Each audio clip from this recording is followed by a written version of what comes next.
It's April 28th, 2029, and you're going to see a huge amount of interest in Henry Martinez. And this is why. He joined December 2023 onto X, and his only post was Cole Allen on December 21st, 2023. Now, Cole Allen is the man that is accused and was caught of an attempted assassination at the correspondence dinner. I'm making this short video so you don't get caught up in the deception. We're going to highlight this name right here because there's going to be a lot of people searching it, and there's going to be a lot of videos made on this guy. And if you've never heard of the Wayback Machine, it's an internet archive. It archives posts from way back when. Comet Ping Pong is a very good, if you go to that website, copy the website, put it in here, you'll find some very crazy videos that were put up by Comet Ping Pong. But back to Hernandez here. I'm going to go ahead and save this URL. Save the URL in Wayback Machine. I'm sure many other people have. It gives me this to save error pages. I don't know. Let's say save page. And that's interesting. It comes up with this. So let's move forward and let me show you what you're going to see happening in the future, and it is happening now. So up in the upper left here, you're going to see many people are going to search this. They're going to say, oh, he's got an Instagram account. So let's go to this Instagram account real quick. And herein lies the deceptions, my friend. Look at Henry Martinez. Oh my goodness, so many people. He's got 8 posts. He's got 116K followers. And he's following nobody. This is how fast people are to be deceived.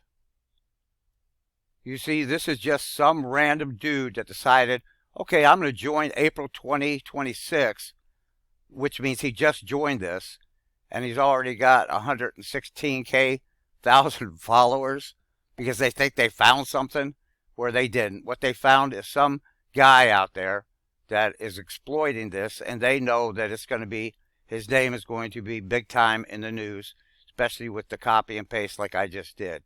So don't fall for this deception. This is just some random dude or person. Could be a woman. We don't know. But this whole Instagram is nothing but a lie. And I'll show you the post that he put up. So you don't have to even come here and look at this. Because now you know he joined April 2026. So he posted this.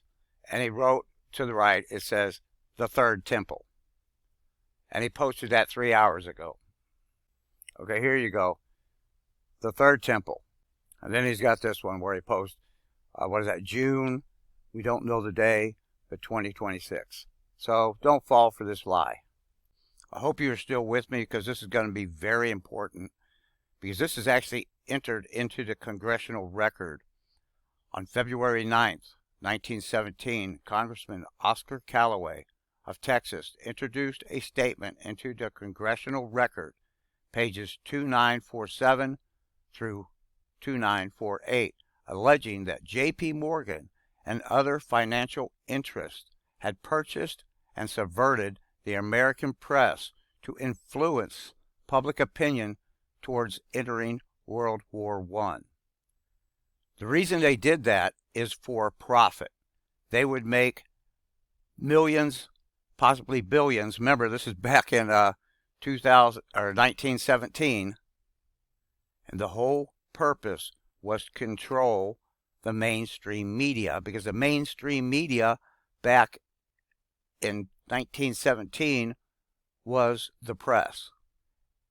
They looked at over 170 different newspapers and realized that they only needed to purchase the 25 greatest newspapers, because all the smaller newspapers got their news from the 25 largest.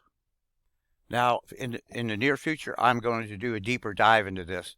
But for right now, I'm going to play you a little clip in regards to what transpired back then and how it moved into today's. Through radio, when radio came along, boom, these corporations and J.P. Morgan, they were in on seizing control of radio media. From radio, we went to television. From television, we went to internet, to cable. From cable, we went to internet. And here we are now, where you have so many people out there exposing the truth for what it is. And my friends, I'm going to show you some things that I've found in my many years of research that I haven't posted online as of yet, but I just want you to get a clear picture from all the random dots that are showing up around the world. Also, if you love investigating, investigate the name Carroll Quigley. Very interesting man. He did a deep dive into what was going on back in the 1960s.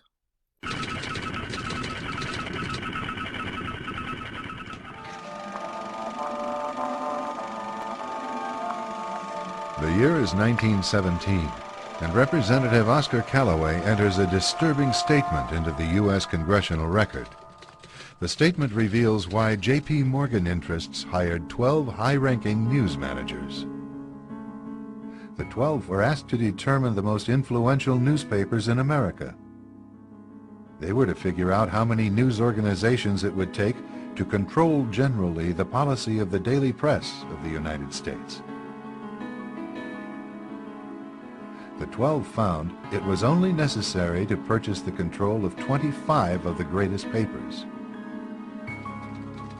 An agreement was reached. The policy of the papers was bought, and an editor was placed at each paper to ensure that all published information was in keeping with the new policy.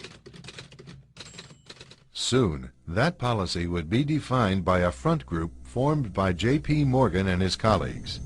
In fact, Morgan's personal attorney was founding president of the organization, the Council on Foreign Relations.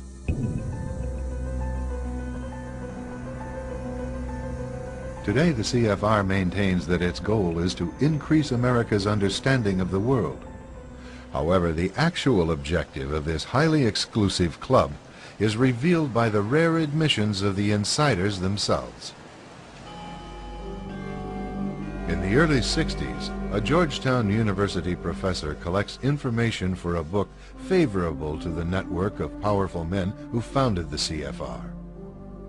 For 2 years, Professor Carroll Quigley is allowed to examine the confidential papers and secret records of this network. Quigley reveals that these men aim to create a world system of financial control in private hands, able to dominate the political system of each country and the economy of the world as a whole. In short, they seek total and quiet control of the entire world. And the CFR is their most visible conduit for carrying out that agenda. CFR members include America's wealthiest tycoons, as well as the highly placed elite in government, academic institutions, tax-exempt foundations, and the establishment media. Ruling Class Journalists, written by Richard Harwood, describes the CFR membership as the ruling establishment in the United States. The Washington Post article boasted that news reporters who are CFR members do not merely analyze and interpret foreign policy for the United States, they help make it. Who are these policymakers? Many of their faces are familiar. NBC's Tom Brokaw, CBS's Dan Rather, ABC's Barbara Walters, Jim Lehrer of PBS, William F. Buckley of National Review, media mogul Rupert Murdoch, owner of the giant multifaceted News Corporation.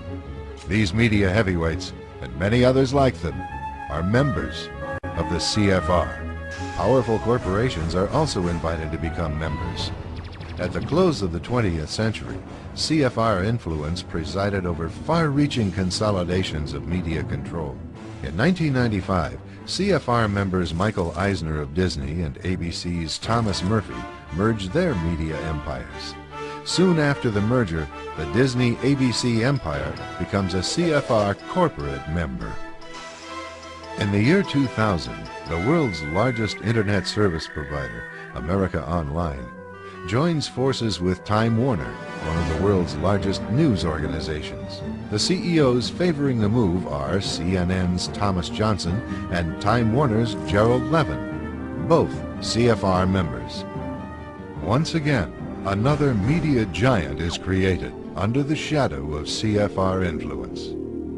Today, an elite handful of individuals define the agendas that are supported by the empire of establishment news.